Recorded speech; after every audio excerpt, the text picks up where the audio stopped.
Ini dia headset yang katanya sensi banget nih, sampai-sampai bisa ngedenger step tukang bakso. Maksudnya step musuh ya. Dan sebenarnya yang bikin gue penasaran nih, apa bener ya sesensitif itu dan apa bener sampai sehebat itu headset ini? Penasaran kan? Nah, di video kali ini gue bakal cobain dan kasih first impression langsung ke kalian. So, stay tune ya, hanya di Tek. Hai guys, gue Angel dan di video kali ini gue mau nyobain headset gaming yang baru gue beli, yaitu HyperX Cloud S. Ini sebenarnya jujur-jujuran dulu aja nih ya, gue tuh dari dulu tuh kalau beli headset ya yang biasa aja gitu, yang penting harganya masuk akal, suaranya clear dan gak sember, sama nyaman pasti pakai di kuping.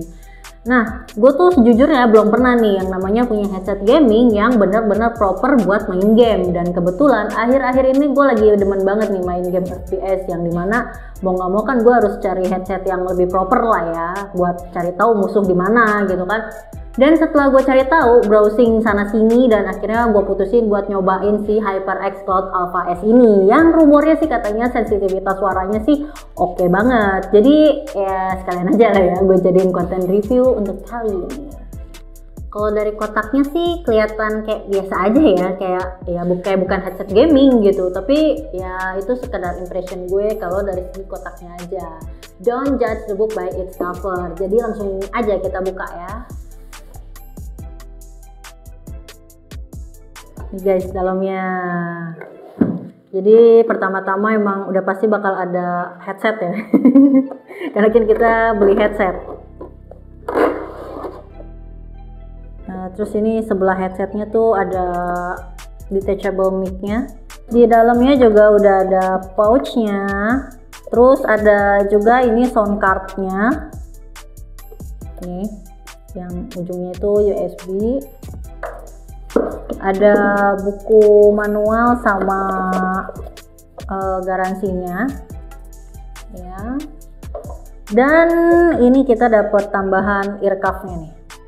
Mana kebalik nih ya, cuma agak beda gitu bahannya. Untuk headsetnya sendiri berwarna hitam pekat dan solid, dan untuk logonya ini ya yang biasanya mereka menggunakan warna merah, tapi logonya ini malah mereka memilih untuk menggunakan warna hitam. Kenapa ya? Padahal kalau misalnya warnanya merah kan jadi ada kesan gamingnya gitu, sedangkan kalau hitam full gini kan kayak kurang ya kesan gamingnya ya. Dan secara desainnya sih minimalis banget, gak ada embel-embel lampu RGB sama sekali, dan memang gak terlalu kelihatan kayak headset gaming banget. By the way, di sini mic-nya tuh detachable ya, alias bisa lepas pasang sesuai dengan kebutuhan kalian. Nah, di ujung mic-nya ini ada jack 3,5 mm dan tinggal dicolok aja gitu kayak tadi, simple banget kan. Nah, gue tuh suka banget nih jujur ya kalau sama yang detachable gini. Jadi kalau misalnya mau dibawa-bawa kemana-mana, itu tuh nggak ngeri mic-nya takut patah pas dibawa-bawa ke tas gitu kan. Selain itu, kita juga dapat pouch warna hitam ini nih, tapi bahannya sayangnya kain doang sih ya.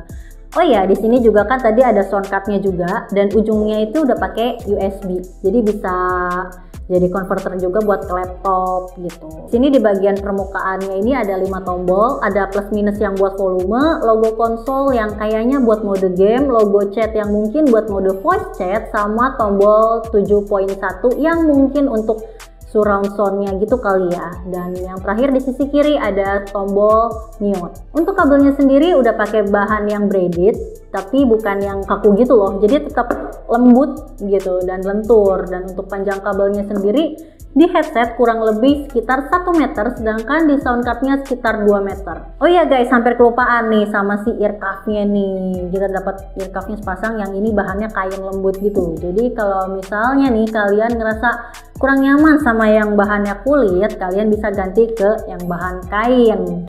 Ini nyaman banget. Nah, terutama buat kalian nih yang gampang keringetan dan mungkin bakal lebih cocok ya pakai yang bahan si kain ini nih, yang dari yang cadangannya ya, karena bakal lebih nyaman dipakai, sama keringetnya juga nggak bakal ngerusak ke yang si bahan kulit ini. Dan sejauh ini ear cuff-nya juga cocok sih buat di kuping gue gitu, jadi posisinya tuh ngecover, nggak terlalu neken daun telinga, jadi nggak gampang pegel ataupun panas. Dan untuk pengguna kacamata kayak gue nih itu cocok banget sih, jadi nggak terlalu sakit lah ya di sekitaran kuping atau apa sih pelipis ya namanya di sini. By the way, balik lagi nih sama headsetnya nih. Untuk bodinya sih cukup bulky ya dan solid. Bahannya juga kayak polikarbonat di finishing matte. Dan untuk penyangga kepalanya sendiri tuh menggunakan bahan kulit sintetis yang diisi pakai busa gitu dan cukup empuk juga sih. Nah, untuk durability-nya sendiri, headset ini bisa gue bilang cukup kokoh dan gue perkirakan ini mungkin bisa awet dalam jangka waktu yang cukup lama. Jadi cukup buat investasi jangka panjang lah ya. Untuk warnanya, HyperX Cloud Alpha S ini ada dua pilihan warna ya. Ini hitam seperti ini sama warna biru. Kalian bisa pilih sesuai dengan warna yang kalian suka. Nah, ini mungkin sekian dulu ya review dari segi tampilannya. Udah berantakan banget, ntar gue beresin dulu deh biar rapi ya sebelum gue review mengenai kualitasnya kayak gimana. A few moments later. Jujur sih ya, gue awalnya nggak sampai expect gitu bakal seperti ini feel-nya. Cuma rasanya cukup beda sih dibanding headset-headset yang pernah gue cobain selama ini. Ditambah ini juga beratnya cukup ringan ya, sekitar 322 gram ya. Headset ini yang nggak terlalu ngebebanin kepala lah gitu.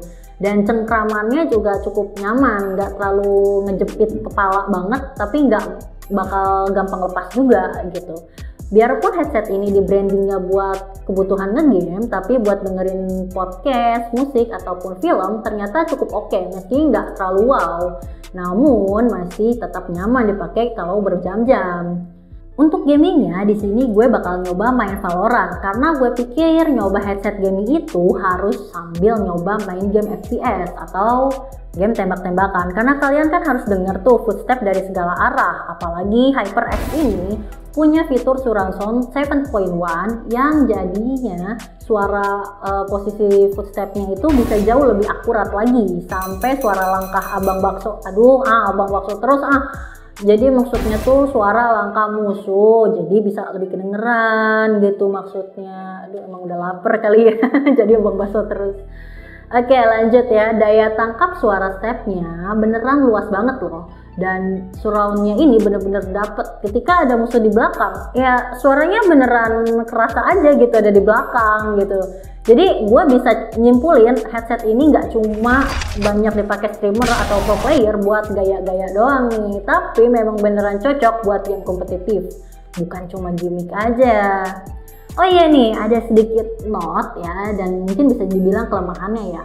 Biarpun headset ini diklaim kompatibel dengan konsol seperti PS atau Xbox, tapi untuk konsol yang nggak memiliki port USB kayak Switch, ini bakal ngerepotin banget sih untuk perihal kontrol volume yang lainnya. Karena kan kita kan harus menggunakan jack 3.5 nya ini ya. Sedangkan si jack 3.5 nya ini adanya tuh di headsetnya doang gitu, dan belum ada settingan kayak volumenya atau apanya gitu. Nah, settingan volume itu ada di soundcardnya. Nah, ada hal unik nih yang gue notice di headset ini. Jadi ada sejenis knob gitu ya di kiri kanannya nih, kalau kelihatan ya. Ini tuh bisa dinaik turunin gitu nih, kayak tuh.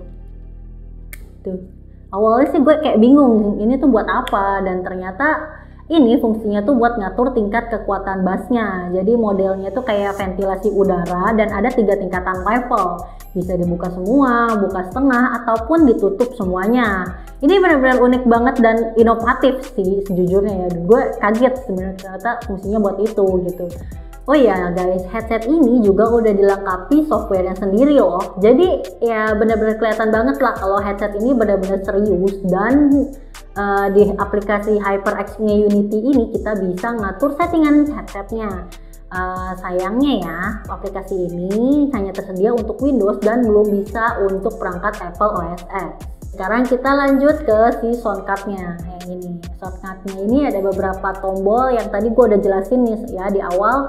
Nah, pas gue coba tuh sebenarnya pas ngatur voice chat nih dan suara game, awalnya tuh gue bingung kayak kok dipencet-pencet gini tuh kayak nggak ngaruh gitu, gak ada perubahan. Dan ternyata nih kalian tuh harus nahan gini sampai ada bunyi tut gitu satu kali, itu artinya suara voice chatnya atau gamenya itu lagi balance. Tapi kalau misalnya pas kalian mencet gitu kan, terus ada suara tutnya 2 kali jadi tut gitu ya, Terus itu berarti suara voice chat kalian itu lebih besar dibanding suara in-game. Begitu juga sebaliknya. Untuk 7.1 surround sound-nya, ketika belum neken tombolnya nih, berasa kayak biasa aja lah ya, gitu. Kayak headset biasa lah gitu. Tapi nih, ketika kalian udah neken tombolnya, rasanya tuh kayak, wah, kebuka banget. Kayak langsung plong gitu, clear gitu suaranya. Jadi kayak mulai bisa ngedengerin suara ambience di gamenya gitu. Kayak ada kalau misalnya di mapnya ada burung gitu kan, ya beneran ada kayak suara burung kayak lewat gitu loh. Itu kayak pengalaman sendiri sih yang kayak wah asik nih gitu. Untuk profil suaranya lebih ke arah netral ya, nggak terlalu ngebass tapi juga nggak terlalu treble. Nah apalagi di sini kan ada knop pengaturan bassnya juga nih itu ya. Jadi gue agak bingung sih sejujurnya buat ngesimpulinnya gitu. Soalnya kan knopnya sendiri bukan bagian dari equalizernya dan ditambah adanya sound card jadi benar-benar ya adjustable juga gitu loh. Nah, tapi untuk bass mount-nya ya dia berada di 0,71 dB sedangkan untuk treble mount-nya berada di minus 2,89 dB. Nah untuk bagian mic-nya ini bisa dibilang menurut gue kualitas mic-nya ya biasa aja sih sebenarnya ya, atau bahkan agak kurang ya. Gue sempat ngetes buat mabar nih, teman mabar gue bilang kalau suara mic-nya tuh kayak kurang kedengeran jelas dan outputnya juga kecil gitu. Padahal gue udah ngatur nih settingannya di Discord dan lain-lain biar kenceng ya, tapi tetap aja nggak bisa lebih besar lagi suaranya gitu. Jadi solusi satu-satunya ya mic-nya memang harus deket banget nih ke mulut kayak gini. Cuma kan kadang kayak kalau lagi main game kan kagok juga ya kalau deket banget ke mulut gini gitu. Mungkin saran gue aja sih, kalian kalau yang beli ini mungkin perlu siapin mic tambahan lagi karena mic bawaannya kurang bisa diandalkan. Dan ini hasil suara dari mic HyperX Cloud S. Tes 1 2 3. Ini hasil dari suara rekaman mic dari HyperX Cloud Alpha S. Tes 1 2 3. Ini yang suara kipas ya. Nah, ini kalau misalnya deket banget nih sampai ada suara nafasnya.